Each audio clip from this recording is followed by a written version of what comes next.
these up here. If anyone has their, you can put them up here. It's not going to bother me if anyone needs. Yeah, go ahead.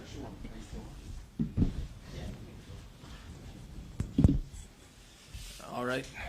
Thanks, everybody, and welcome back to the 57th season of Penguins hockey in Pittsburgh. I think we're privileged and honored to represent the people in the city of Pittsburgh and play in front of such wonderful, loyal fans here in such a great city. So I think every year we come to this point, it's always a privilege and something that we should always recognize and deeply appreciate. Before I take any questions, I'm hopeful to provide everybody in the room and hoping this may be helpful to all of your jobs throughout the year with just a very honest view of the path that we're on with the Pittsburgh Penguins, where we are, where we're going, and as much as I can tell you about how we're going to get there as an organization. Last off season in 2023, as everyone in the room knows, we were quite aggressive in trying to, in free agency and in trade, acquire players long proven track records that had either won or had been on playoff runs with their respective clubs in an attempt to kind of jolt the organization after missing the playoffs for the first time in a long time. And as we got into the midway part of the year, it was clear to me that we were going to fall short of achieving that objective, and I think that the fact that we fell short of our intention there falls on me. With that said, I think we then looked, as everyone in the room knows, as a chance to pivot and reposition ourselves, and made some very difficult decisions to part with very long-term and successful members of the club and beloved members of the club and the community as we went to the trade deadline.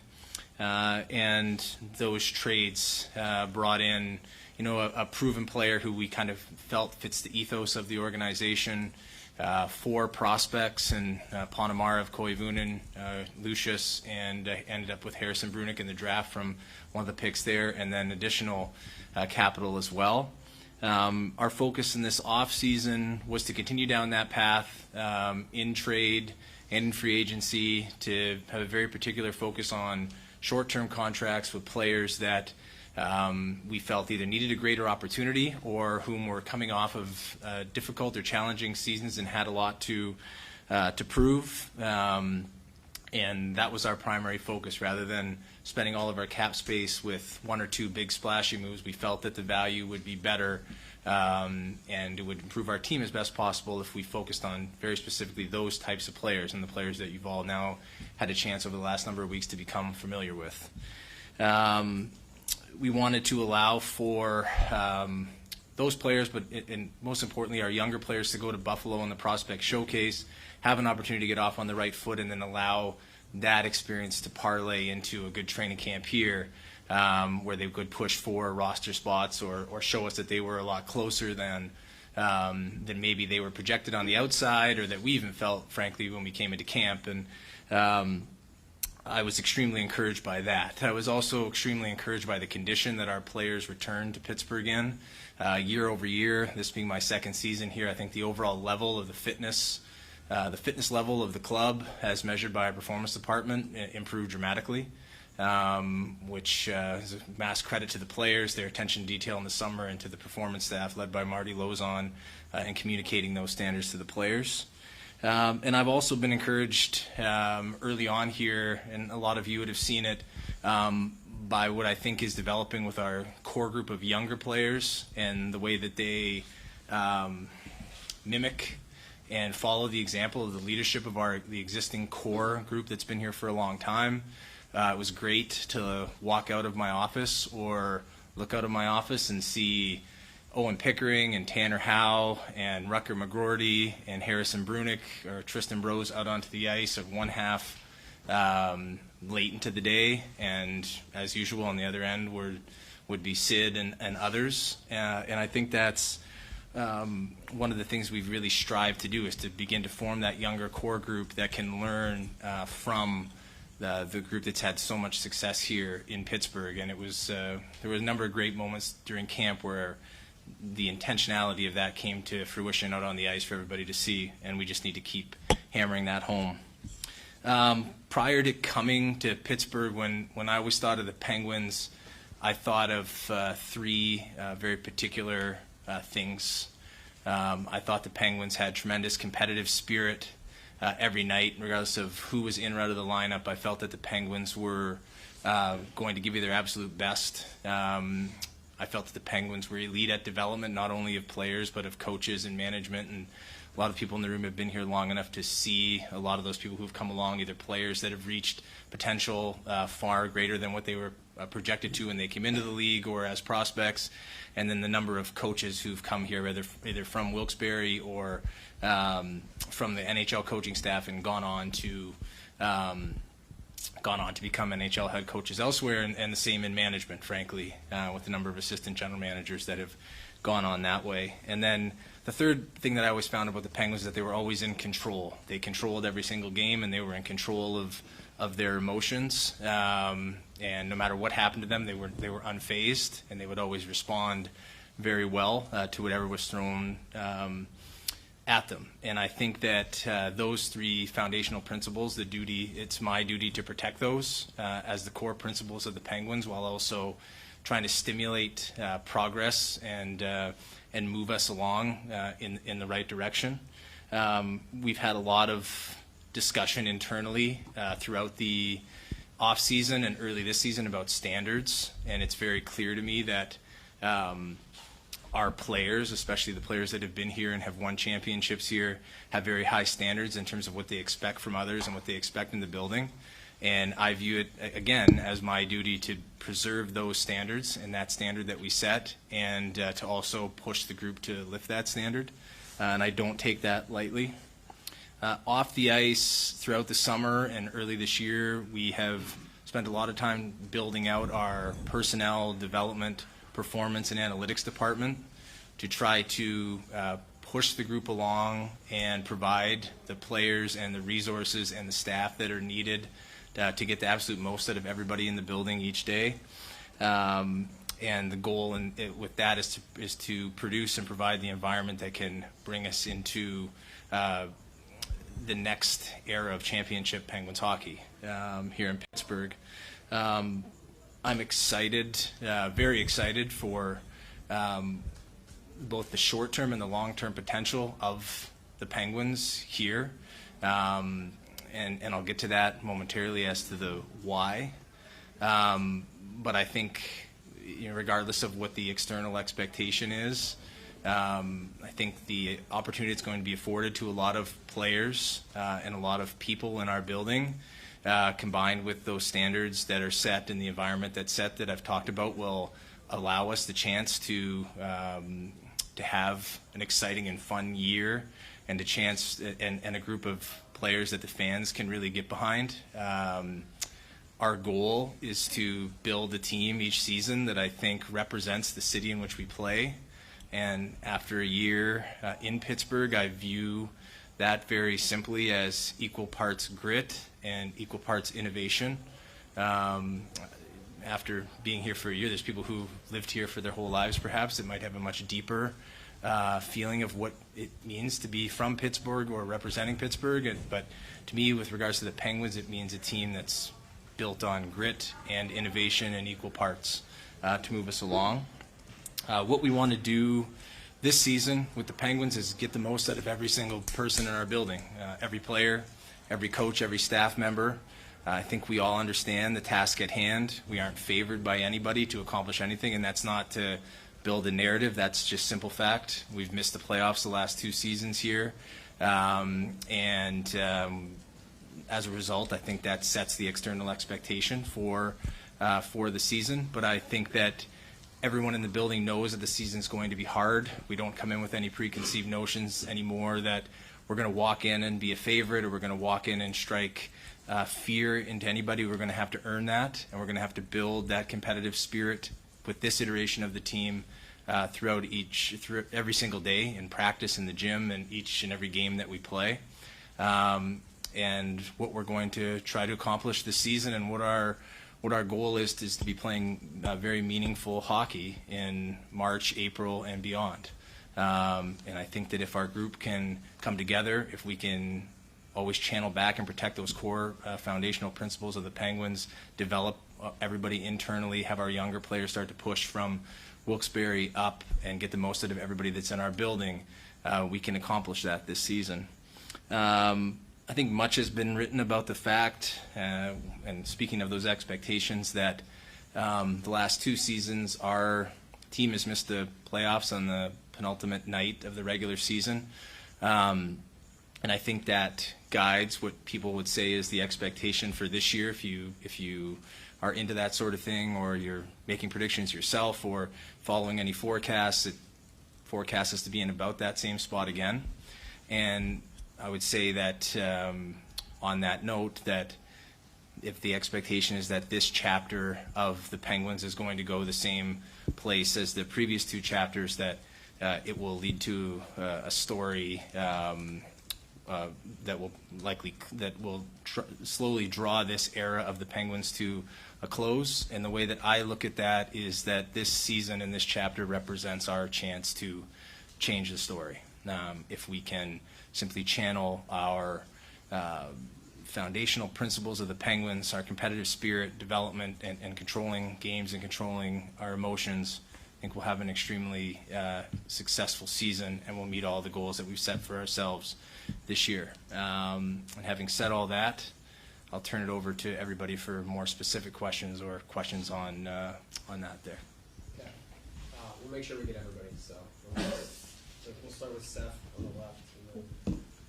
Hi, Kyle.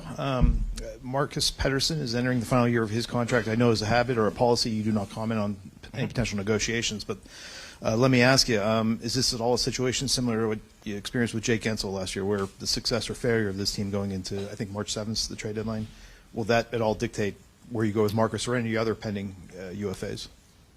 I think that with where we're at as a program, I mean, first I'll speak about Marcus, because I think in these situations when these questions get asked, I think the soundbite about the plan regarding a contract gets parlayed into what we feel about them as a player, and I don't want that to happen. So I'll talk about Marcus first, and then I'll talk about, we've got a litany of players that are unrestricted free agents after this year. Marcus, to me, represents everything that the Penguins want to be about. He's come here.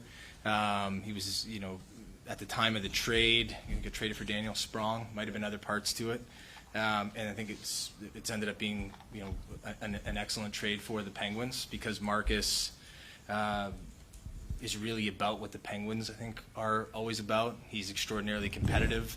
He's gotten the absolute most out of his.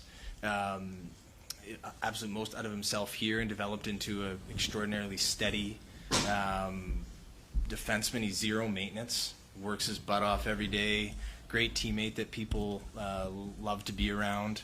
You never hear anything about him from my end, other than you go watch him go on the ice. He makes stops, continues to evolve with his puck play. So, that's Marcus, the player. With regards to the contract situations of all of our unrestricted free agents, I think the best course for us, with where we're at right now, you have to look at them all case by case and where we're at, where we're going. But I think that, we'll have, for us, the key is to protect all of our options as we go through the year, see how our own young guys are evolving and developing, as some of you have seen here throughout camp, and measure that as we go. But Marcus is a key guy for us, and I think we'll treat him a little bit differently. He and Drew, I'd put in that case of treating them a little bit differently as we go through it. So it's not the clearest answer I bet you wanted, but that's really how we view it. Yeah. Kyle, regarding Rutger specifically, and then maybe more globally about younger players that will be on the team at various points this year, what are you looking to glean out of his run here this season to start, and how do you highlight his skills to show that he could be here for the long term? And in general, are you and Sully on the same page about how you want to give your young players a chance to breathe and get some runway through mistakes and things of that sort during the regular season? Well, the decision to have Rucker on the team is, in terms of in the lineup every day. If he wasn't going to be in the lineup, then I wouldn't want him to be around as a scratch. We want him to be down and playing. And when it comes to who's in and who's out, I view that as the coach's domain. Sully and I have deep discussions about it, but that to me, those decisions, they want my input. I'm happy to give it, or our management team's input. I'm happy to give it. But with regards to who's in and out of the lineup, who's playing with who, I think that has to be the coach's domain. And so that's, in regards to why he's on the line that he's on and why he's into him, I think, tomorrow, or, asking Sully that is going to give you a better answer. I don't want to paraphrase for him. But when it just to me, in my observation of Rutger, he's earned that. Like, there was nothing guaranteed to him whatsoever.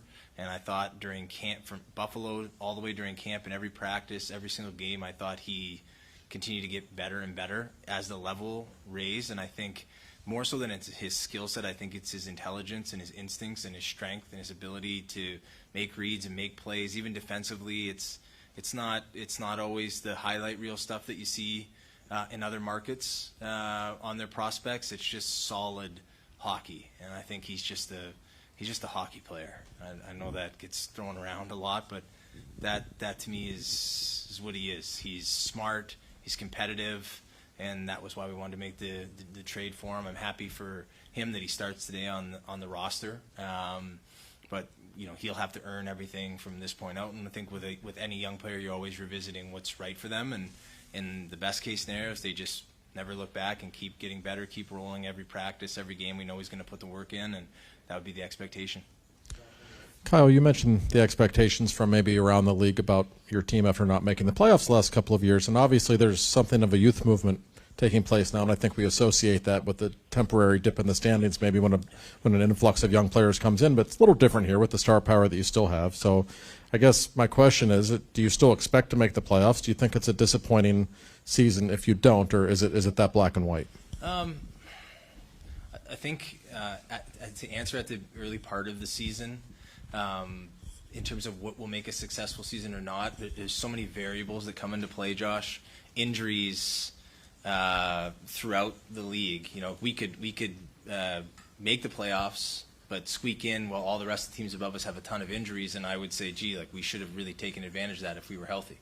Vice versa, we could have a great season where our players develop, we have injuries, different things happen, and I would define it as success if we're taking steps in the right direction.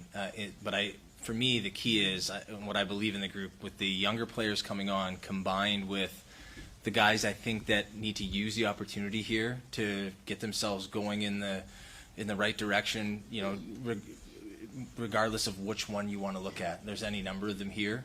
I feel like when it comes into that stretch in the spring, March and April, that we should be firmly in that mix. And I think all of those external projections have us in the mix or on the bubble per se. It's just not as high up on the bubble as we were at the beginning of the season last year. But like I said, I think that also gives us the chance to change that story about where we're at, and I think that has to come from internal improvement, not just getting the most out of our players. I think you see the coaching staff, they're working with these guys at length one-on-one, and I think we can get the most out of our guys and really push. It's going to be hard. There's no doubt about it. It's going to be very difficult. But I believe that we can make it a successful season and be a playoff team as well. Of the young guys currently in Wilkes-Barre, who stood out to you in the preseason as far as making a case for an early call-up if the opportunity presents itself? Well, I think at different stages in the camp, Taylor, they had all had their moments. I think in Buffalo, Avery Hayes, and Tristan Brose, obviously Harrison had even Finn Harding. Those two of those guys won't be in Wilkes, but they really asserted themselves and stepped up. As the camp went on, I thought Owen Pickering, I was extraordinarily impressed with Owen. He's a 20-year-old coming up into his first year pro after all 4 years in Swift Current. Last year they went to the second round. That was, I think, that was their first time in the playoffs in that time, and he helped lead them to that point. But I just thought he continued to improve and get better and better every single session and in every game, which I was extremely encouraged with. Now it's going down there, can we keep the foot on the gas for him, both in terms of, I know I've read he's talked a lot about his eating habits. I don't think we need to get deep into those here, but I just think for Owen, it's continuing to evolve. I think one of the things we've talked to him about is, like, you're probably not going to come up here and be on the power play to start, like with Letang and Carlson, probably not going to supplant one of those guys. So let's focus on 5-on-5, focus on becoming an elite penalty killer. That's going to be the path to get here. We're obviously going to continue to work on all the puck play, offensive stuff. But I thought with Quinny and with Brookie and with the development staff, he took big steps during the camp. I was so impressed with him and was really happy about that with him. The rest of the guys that are down there, whether it's Koivun and Bros, they've all had their moments. And I would say they're probably starting at about level right now going into the year. Ponomarev unfortunately got injured. He'll start on injured non-roster. But those are the types of younger guys I'd expect to push. And honestly, we need them to push throughout the year. If we're going to, to go back to Josh's question, if it's going to be a successful year, our team chances have to be boosted by those younger guys coming in and pushing. One area we did see turnover in the offseason, the NHL roster, was the bottom six with guys like Kevin Hayes, Lizotte, Glass. I'm just curious your impressions of that group and what gives you confidence that the bottom six is going to be able to make more of an impact than maybe it has in recent seasons? Well, I think this year, Matt, they have a longer history, all of them, of production. Either they have a longer history of production or they're younger. In the case of Cody Glass, 2 years ago in Nashville, he started to show that. Flash his potential in terms of production. And I think what we want to do is get away from the pure, I think we want to get away from the pure bottom six, have to defend. We need to score in that group. They need to defend our ass off with that group too. Like, don't get me wrong, all through our lineup. But we need guys that are able to produce as well. And that's going to include when the younger guys start to come up. You don't just want to jam a skilled younger guy into a fourth line where it's start the defensive zone, punt the puck out, change. We want those guys to start to be able to use their skill and talent. So my expectation is from that group, and I think, listen, if we could replicate the game on Friday night, that would be ideal, where the bottom six per se gives you 6 goals.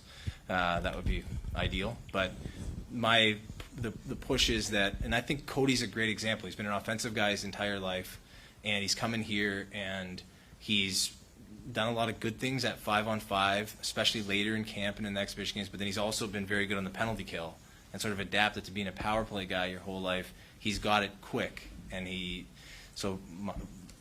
push is that group will provide us, obviously, with the same staunch defensive play, but we tried to add guys that have deeper offensive history there as well because we need the goals. Back here, Kyle.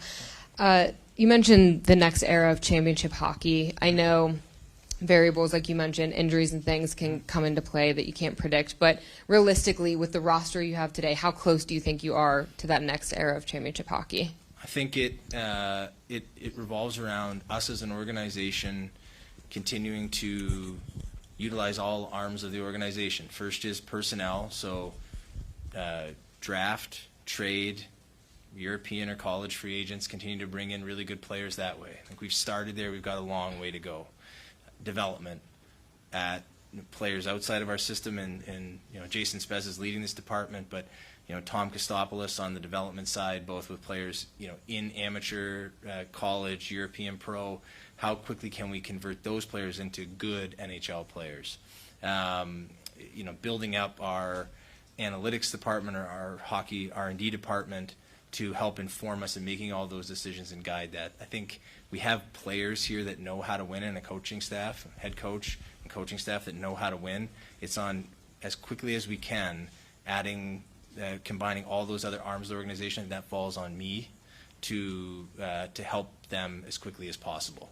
So that's I think the easy thing to get up is say it's going to take X amount of years, and that gives okay, then that attaches the timeline to it, and it gives me room to breathe and patience from you all until that timeline starts to the sand in the hourglass starts to get near the end. But we're doing this with great urgency to try to make it happen as soon as possible. So that's the pressure that we put on ourselves, and that's what we expect. Well, you've heard the cliche that the points in October are just as valuable as the points in April. And the team made the playoffs for 16 straight years. I think it started to become a foregone conclusion. And I wonder if there's ways, or you've thought of ways, or you've experienced ways that a team can develop a sense of urgency early in the year, whether it be in 10-game segments or things like that, short-term goals that add up to the ultimate goal. Well, I think that things happen, you try to put them in the rearview mirror and move on, but I think if you don't learn from them, it's like the most vital mistake you can make. I think you have to, when you fail to reach your objective, and I think that last year we did, team the year prior, I think everyone in that room that was here, I don't want to speak for them, would say that they did. Last year in October, we went 3-6, and we blew 2 leads in regulation against teams that ended up in the lottery, and 4 points at home. We finished 3 points out of the playoffs. I think the message to the players has been, every single night counts. And do we still have that competitive spirit? And are we in control of ourselves and our emotions and our preparation every day to come out, not just on opening night or Detroit's opening night, but when you get into the Wednesday night against Buffalo, or you go the next Tuesday in Calgary. Those are 2 points that count all the same at the standings. I think there's so many examples last year where you could look back on the season and say, man, if we had closed out that game against Chicago on opening night, if we closed out that game against Anaheim in late October or whenever it was, we would have been in a much different spot at the end. And I think that has to inform our group because we all know it. And I would be surprised and shocked if we didn't have far more attention to those things as we get going. Kyle, in the salary cap era, the league is designed for teams to have pockets of success, and then, financials become what they are, players age, teams have to move on. You look at Chicago, you look at LA. They had to bottom out before they could start to bring themselves back. It looks like you guys are trying to thread a very delicate needle. What gives you optimism that you guys can do what maybe some other franchises haven't been able to do? Well, I think with those franchises, I think they also were very open and about what they were doing. The Rangers were in that spot as well. Like, they sent a letter out informing the fans, this is the path we're going down. LA made a number of moves with their guys much earlier on in trades, players that had been with their Stanley Cup teams in 2012 and 14. With us, I think, especially after being here for the year, I think that we'd be foolish to go down that. And I think it goes back to what I said at the Open, which is we have young players here that came in and had excellent camps. And when you're trying to attribute credit as to why they had excellent camps, to me, one of the items that I think contributes to that is the example that's set by the group of core guys that are here. Sid, Chris, Brian Rust, Gino, of course, and even some of the guys that have come in that are just solid veteran players that have had success elsewhere before coming here. And I think that those guys provide such a great example for those young players that, if I go back to my experience in Toronto when we went there in 2014-15, that group there was wonderful players on the team and wonderful people on the team, but the team hadn't had that same level of success. And so when the younger guys came up, we didn't have those players to set that example for those younger guys, and we in the end, I would say it didn't do a good enough job bringing in the right people to help that. Here, we have those players here, and I learned in the past how important it is to have those guys. So I think that those players, Sid, Gino, Chris, Brian Rust, they help expedite what you're doing because the standard is set. You're not trying to negotiate a new standard with younger players, and I think that helps to thread the needle per se. And I think all of these things are hard. They're extremely difficult, threading the needle, whatever way you want to put it. There's some teams that go through that full on to the studs, and they're there for a long time. And then there's other teams. I think the Rangers did a good job of it. I think LA did a good job of it, where they go through they adapt, and then they're right back at it. So I think with us, we're fortunate to have what we have and coaching and our roster, and we have to make sure that aids us in this current phase that we're at. Kyle, what are your thoughts on the changes to the power play, and what impact could that single unit have in getting back to where you guys want to go? I think, Quinny has a great energy to him that I think is a great help. I think Todd's a very good coach of this league on the power play and developing D. Quinny comes in to this situation. I know a lot will be written and watched, and especially if the first power play on Wednesday night doesn't go well, the fans will get antsy. That's just the nature psychologically of power plays and the interaction with the fan base every single city. And I think in our case, because of the talent that's there, it gets a little bit more pronounced, and the narrative becomes, how can these guys not find a way to put it together? And I think that it's on the players, it's on the coaching staff, it's on us to continue to work our way around it. I think that the guys you see them the way they're practicing the power play. They're upset with themselves, upset with others. When they know that it's important to get going. We can't get too tense with it. If it has a bad first week, we have to get to a certain point. Are we producing chances? Like, we had a number of good power plays in the preseason where we didn't score, but the flow and the motion and what we were creating off of the power plays was excellent. I think if we can do that with this group, it's when you're not creating those chances and they're not in sync with each other that it starts to lead to the other team getting chances and momentum going to the other team on the power play. For us, it's, can we just keep building and stacking on those good games and weeks and months with it? Are we creating chances? Are we creating momentum for our team? If we do that enough, 20 to 30% of the time we'll score. But it's a process for me. I'm not going to get too hopped up about it in the first week or month. Sometimes you get hot at the beginning. Sometimes it's rough. But I think in the end, we'll knowing the amount of focus that they're putting into how important it is, we'll find a way. Kyle, your depth at goalies being tested early, just with Nedeljkovic's injury to start the year. How confident are you in Blomqvist and his ability to rise to the occasion? And looking throughout the organization at both Wilkes and Wheeling, guys like Gauthier and Sergei Murashov, just how do you feel overall about the position? I feel good about the position there. Like we've talked about it in the past. Joel had a great year last year, and we went into the summer and just kind of seeing the way it was playing out with goaltending. We just felt we were never going to regret having Tristan, Ned, Joel. We signed Philip Larson as well. He's sort of the one more unknown of the group because he's just not been on our reserve list or part of our roster all too long, but I thought he had a very good camp as well. He struggled early in the inter squad and in practice, and then found his way in the games when he had to.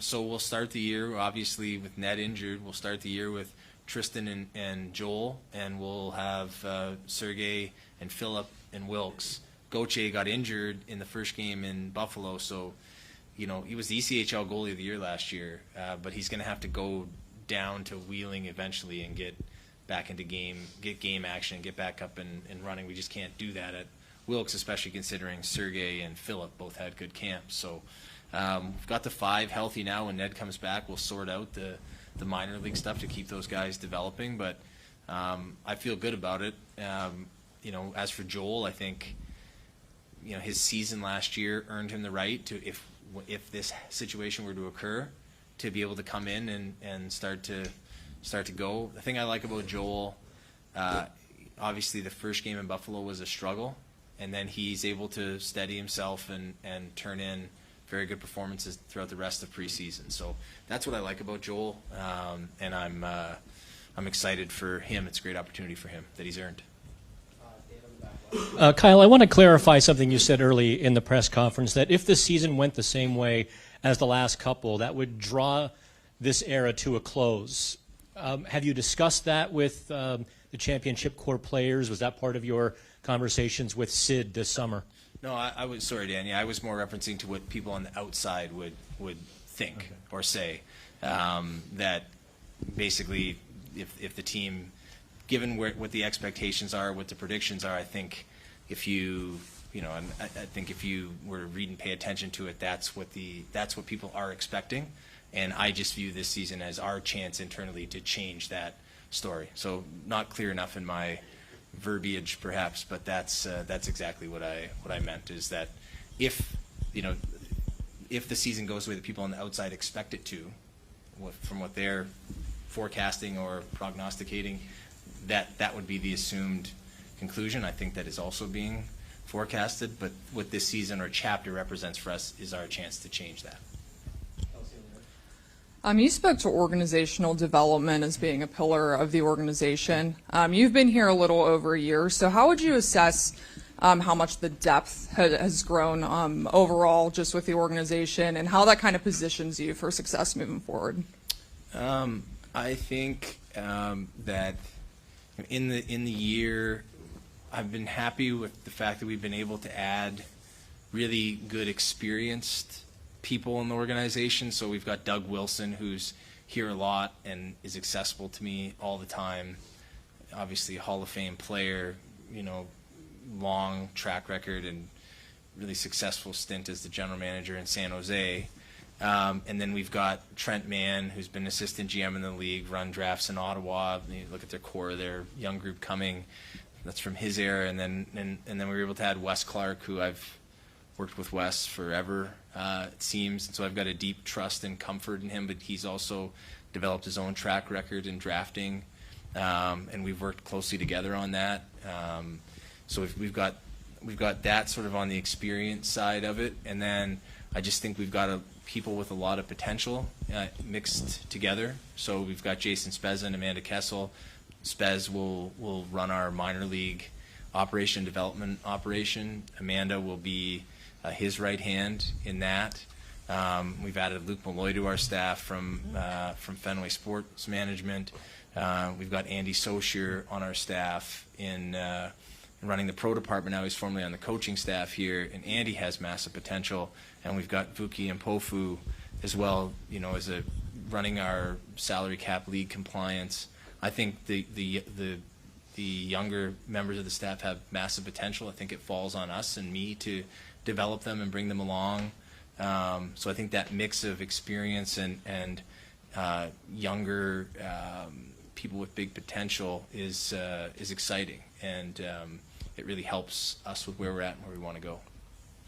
A quick injury question. We saw in the press release that Rusty started the season on injured reserve. Is he going to be out longer than you feared? Is there any kind of timeline on how long he might be out for? It's retroactive to last Sunday, so technically it's 7 days, so he'd be able to come off at any time. I think with Rusty, we went through this last year where he's the type of person that always wants to push, and I think it was the injury in November where he's continued to push and it makes it worse, and then you have to sit him for a good length of time. So I would rather be more cautious now with Rusty. If you don't chain him down, he's going to play. So to me, that'll be up to him and the medical team, or be up to the medical team, and then get Rusty's view. But in terms of what I feared, I don't know, Josh, because I think it is day to day in essence. But I also want us to be protecting against having it develop into something far worse. Kyle, Harrison Brunick was like the sensation of camp. I just wonder if you could talk about how you guys identified him as your second-round pick, if there's any backstory to that or anything, because you didn't have a first-rounder and you made the most of the pick you had. I think we were happy with both the second-round picks, Harrison and Tanner Howe. Tanner blocked a shot with his face in the Canada Sweden World Junior game in July in Windsor, and so he missed he couldn't eat for the rest of the time from that at the end of July till September because of dental and jaw injury, and so the work that he put in to maintain his weight and be able to have a good, he had to miss Buffalo. He got cleared for camp, played one exhibition game. I think but the way he played for Team Canada in the summer, and we're really happy with both of them. Harrison obviously has been here longer, played in the exhibition games for us. I think luck is one reason why we got him. He got injured in the year. Missed a lot of time in the second half of the season. Played at the under-18s for Canada, but we hired last year Robbie Sandlin to scout for us in Western Canada. Robbie was the assistant general manager of the Kamloops teams that Harrison was on, drafted him and developed him. So you get a good sense of the person's character in those instances. You're trying to avoid the bias of, it's like me with the Sioux Greyhounds. You try to avoid that. I do my best, sometimes better than others, but you have a deep insight into the character and what he's about and the amount of work he was going to put into his own development. So we had that internally that we knew, and that helps, and he's put it on display here. The thing I was most impressed with him about was in the Ottawa game in Sudbury. The first period for him was a major struggle at 18 years old, and I'm watching saying, geez, we're going to hurt this kid's development if we keep him here. It might be time to get him back tomorrow so he can play next week for Kamloops. Then second and third period of the game, I thought he was outstanding. And it's rare, for me it's been rare to see guys at that age in those situations against Ottawa, essentially their full roster of forwards, start out like that and then find themselves and play that way. So he's got great mental dexterity, as Sully would put it, as well. And wonderful kid, will work his butt off every day. So it's we're happy with him. Kyle, Ryan Graves, when we spoke to you in the spring, you had some frank but optimistic thoughts about him going into the summer. You said it would be a big summer for him. Just what are your thoughts as how he's arrived to camp here going into the season? And has your evaluation or thoughts on his role for this team changed whatsoever from when you initially signed him? I think, well, number one, he came back into camp in excellent condition. That was apparent from his testing. So, if Ryan had put in the time and work in the off season, he's a player that's been in the league for a long time now, so I don't put a ton into the preseason or exhibition with him. I think the goal of the coaching staff was to get him and others up and running fast, get them a lot of action early on, and I thought that was effective to get him up and running. Obviously today he's paired with Jack. I think it just gives us a really solid, a really solid pair defensively that should be able to be very effective, kill penalties. So, in terms of the role, I expect him to play, where he was at when he came in from New Jersey, which was in between 19 and 20 minutes a night at even strength and on the penalty kill. And my expectation is that he's going to do that and have a good season for us here. So, he spent a lot of time with Quinny early in camp and on the ice, and he's very attentive to it. He's a proud professional, so he wants to come in and have a good season, and we'll get going on Wednesday night, and he'll have more than enough opportunity to get moving in the right direction. And I think he's a wonderful kid and has put the work in, so I'm optimistic that he will. Did I miss anybody? Thank you.